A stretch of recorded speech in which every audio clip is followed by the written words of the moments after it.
1 મિનિટનો કુકિંગ મંત્ર.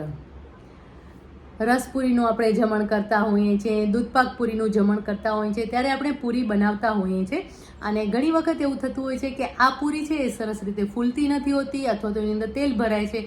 તો આવું ન થાય એના માટે શું કરવું જોઈએ? તો જ્યારે પણ આપણે પૂરીની કણક તૈયાર કરીએ એટલે કે પૂરીનો ડો પ્રિપેર કરતા હોઈએ ને ત્યારે ખાસ એ વાતનું ધ્યાન રાખવાનું કે એ વધારે ટાઈટ પણ ન હોવી જોઈએ અને એ વધારે લૂઝ પણ ન હોવી જોઈએ.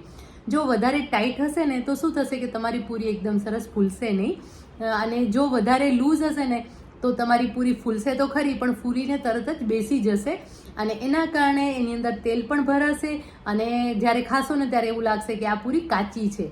અને ત્રીજી વાત કે તેલ એકદમ પ્રોપર ગરમ હોવું જોઈએ. જો તેલ ઓછું ગરમ હશે અને એની અંદર તમે પૂરી ઉમેરશો ને તો પણ પૂરી સરસ રીતે ફૂલશે નહીં. તો આ 3 વાતનું જો તમે ધ્યાન રાખશો તો તમારી પૂરી એકદમ પરફેક્ટ તૈયાર થશે.